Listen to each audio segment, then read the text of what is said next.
This is Bowling Green Park, which is the earliest park in New York City. It was established in 1733, and this was part of the refinement of New York in the 18th century. The city actually leased this land to a group of prominent citizens in order to establish a park here that was on the model of St. James Park in London. The expectation was that this would be a Tony area with this nice park and surrounded by homes for the elite and for merchants. We're very close to the water and to the original Battery.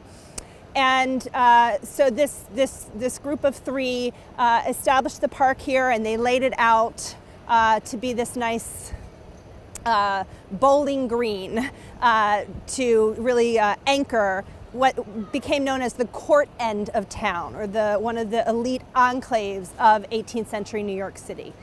At the center of this park, there was, in 1771, they erected a statue of King George III.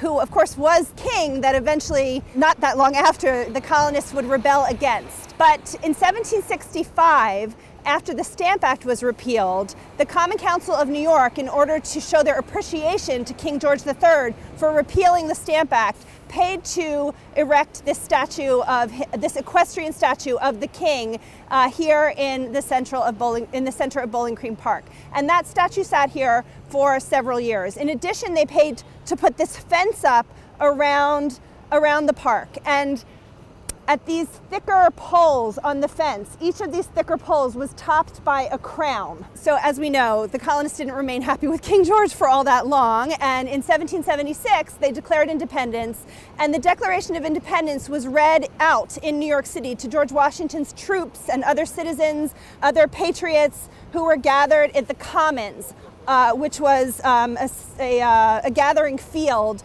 up at the top, up Broadway from here, which was the top of the city at that point, but right now is pretty far downtown. And this group gathered at the Commons.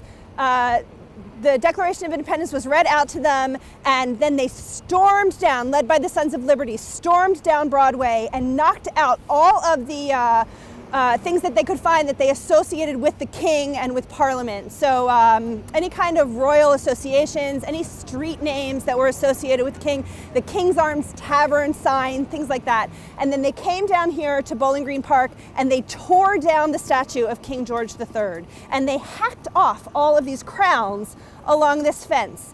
And then they took the head of the statue, the head of King George from the statue, and they put it on a pike, and they took it up to what is now Washington Heights, which is in northern Manhattan, and they just displayed it there on this pike.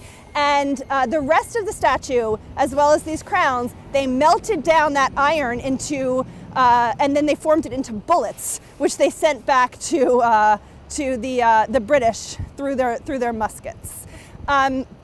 And that's a really kind of iconic moment in the revolutionary movement and this destruction of the statue of King George III at Bowling Green Park.